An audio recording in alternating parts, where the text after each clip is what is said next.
I've been gone a while. To the top NFL story in Pittsburgh. Everybody is at the Combine. Steelers GM Omar Khan open to an Aaron Rodgers return. Adam Schefter says he believes around the league that Rodgers is expected to make a decision sooner than last year, so we should be hearing something from him in the next few weeks. And then yesterday, on Unsportsmanlike on ESPN Radio, Schefter dropped this nugget on Aaron Rodgers' future. Last year, I think he did want to play in Minnesota. So if he wanted to do that last year, I don't know why he wouldn't want to do it this year. The issue last year was that the Vikings were very sensitive to bringing in somebody like Aaron Rodgers, who's such a force, such a dominant personality, and how that would hinder or affect the impact or the growth of J.J. McCarthy. So maybe they feel differently. It's a different set of dynamics. The GM has been fired. I wouldn't rule it out. Wouldn't rule out Aaron Rodgers to the Vikings. How do you like it, Domonique? Yeah, I mean, I think it's certainly going to be on the table. The idea that Aaron Rodgers is the same kind of dominant personality that he was last year seems a little different. But I'd hesitate. Like, I'd warn Aaron Rodgers about assuming that the situation is going to be better. Like, it felt as if he got comfortable with the Steelers, and I know the coaching change might have an impact on how comfortable Aaron Rodgers is, but he does have a history with McCarthy. I'm not sure that I love the idea of Aaron Rodgers going in and trying to adapt to a new offense. He's not going to get more comfortable taking hits this season, so the expectation is going to be high wherever he is, and I think it's possible that if he goes to Minnesota, the Vikings might be disappointed in the quarterback that they receive. Which one would you rather be? Right, if you're Rodgers, you're going to Pittsburgh or Minnesota? Hands down. I think it's a way better situation than he had in Pittsburgh because of the players that are surrounding him in Minnesota. Justin Jefferson, in my opinion, is still the best wide receiver in the National Football League. You have T.J. Hockenson as a tight end, and you have a really good number two in Jordan Addison. I think Kevin O'Connell, and you look at the offensive system, it's not like Aaron Rodgers is foreign to that system. He did play in Green Bay for Matt LaFleur. All these systems are intertwined with one another. So it's not like it'll be foreign to him learning a new system. I'm just looking at, okay, who is going to be opposite of DK Metcalf? Who is going to be running the football effectively in Pittsburgh next season? The offensive line wasn't the greatest as well, too. So I think when you look at the two situations, the better one, in my opinion, is in Minnesota with the Vikings. Oh, yeah, by the way, they play in a dome. Oh, it's definitely Minnesota. Like we've seen this whole Pittsburgh Steelers situation. You're talking about an older quarterback that if he returns to Pittsburgh, still has the same old defense that they allocated the most money to, and they still weren't good. You had, like you talked about, they have no one opposite DK Metcalf. The line was average. The running game was average. Like, what are we getting with the Pittsburgh Steelers? I think we get more of the same from the Pittsburgh Steelers. Now look at Minnesota. That Brian Flores defense, still going to be really good. The infrastructure on offense, much better than the Pittsburgh Steelers. And when you talk about trying to learn a new offense, hell, he's 42 years old. There's not an offense that Aaron Rodgers hasn't seen or hasn't been a part of. So for me, it's Minnesota. Greedy, can I say this really quick? Go. Because I think the defensive side of things is a major factor here. The Minnesota Vikings won 9 games last season with incompetent quarterback play. That defense led by Brian Flores, third in the National Football League. Yeah, I mean, to me, it also seems like a better situation. Nick, you're the only one shaking your head. Yeah. No, I mean, I can't argue with the talent around him, but I think we're making an assumption that Aaron Rodgers is just like a very easy to fit square puzzle piece. Like, we saw him have a lot of success in Green Bay, then we saw things not work out in New York, and then we saw him go to Pittsburgh and seem to fit in pretty well. I am just hesitant to assume, and maybe this is from the Vikings point of view rather than Aaron Rodgers' point of view. I'm just not going to automatically assume that wherever you put Aaron Rodgers means it's going to work out for him. We found a spot in Pittsburgh where they like him, he liked them. Let's not get carried away.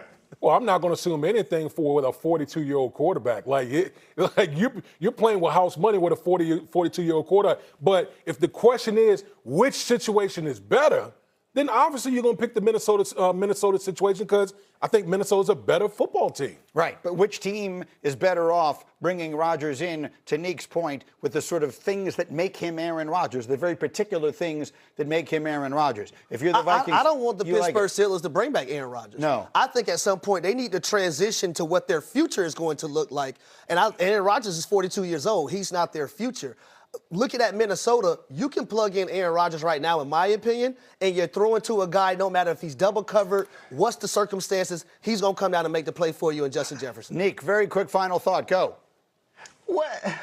We said that about the last two teams Aaron Rodgers was on, and it didn't work out. It was like Aaron Rodgers on the Steelers. It might be nice. Aaron Rodgers on the Jets. They're going to win the Super Bowl. And it just hasn't quite worked out that way. It's no offense to Aaron Rodgers, but he don't want to get hit. He ain't athletic the way he used to be. He ain't that guy anymore. And, I mean, J.J. McCarthy's not the answer either, obviously, but let's not assume that just adding Aaron Rodgers means it'll be better. All of this assumes that Rodgers wants to play another year. Team finals with KD went down, Clay went down.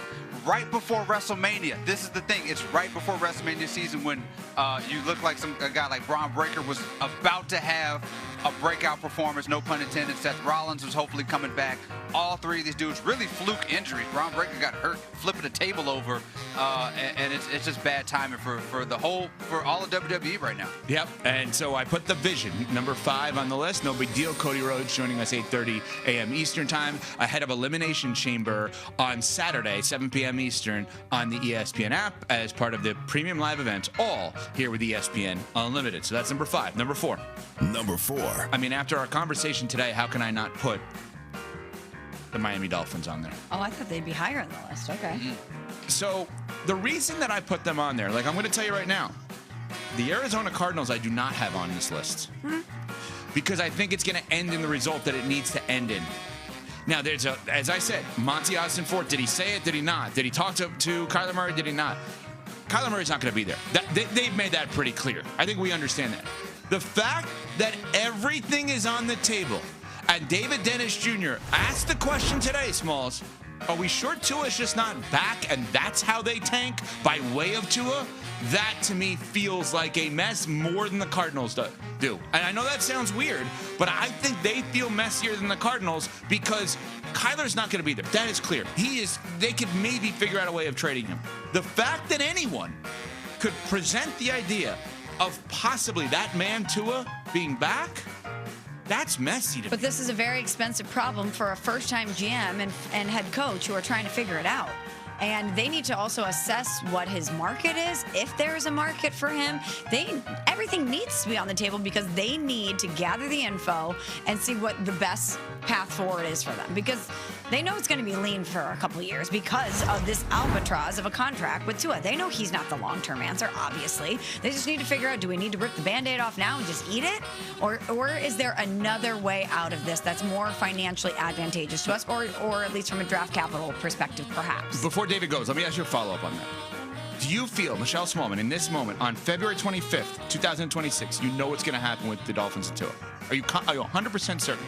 Not 100. Are you 100% certain about what's going to happen with the Cardinals and Kyler? Indeed, I am. And that's why the Cardinals are not on this list for me. David, go ahead. Dolphins, do you think they should be on this list of a hot mess? Yeah, absolutely. When you have a GM who seems like he's kind of begging for a market for your quarterback for him to go somewhere, when I don't see one available, like he's saying, all things are on the table, which is trying to will a belief that there is actually a trade on the table or something that's going to be beneficial for you. There's no pathway to anything better this year for this Dolphins team, so absolutely. Cam Pratt? Yeah, our TV director, Matt, helped point out that if the Dolphins keep Tua and tank with him, as David pointed out, they'd then be tanking with a guy that they tanked for. I feel like you can't do that, right? Wait a second. Matt, amazing point.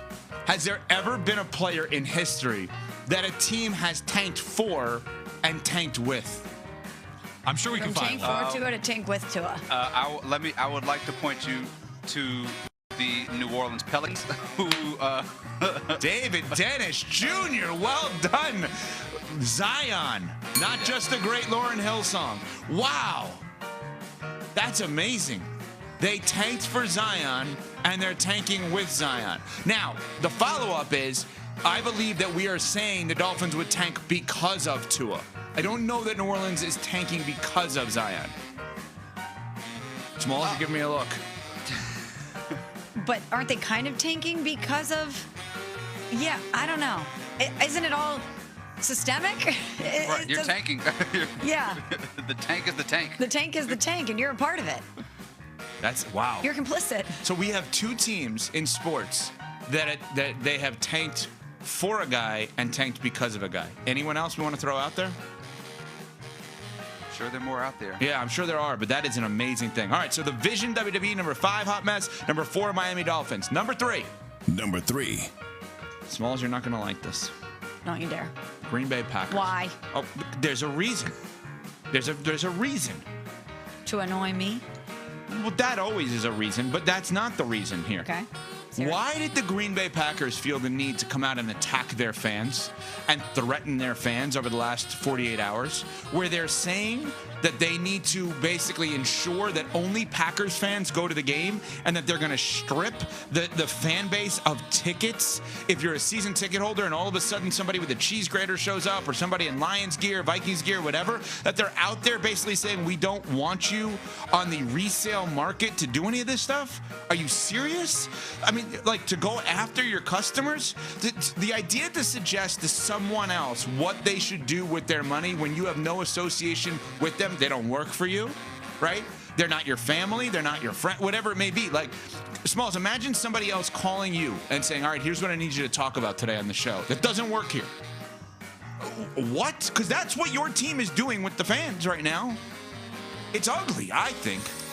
I didn't love that either. Thank you. It's a little different, though, because their on-field product can be impacted by the environment. And if it's a hostile environment when it's supposed to be a favorable one, that's problematic. But I don't think that's really a huge problem with the Green Bay Packers. They have as loyal of a fan base as you're going to find in the NFL. Obviously not. That's what they're telling you. But that's why I thought it was a little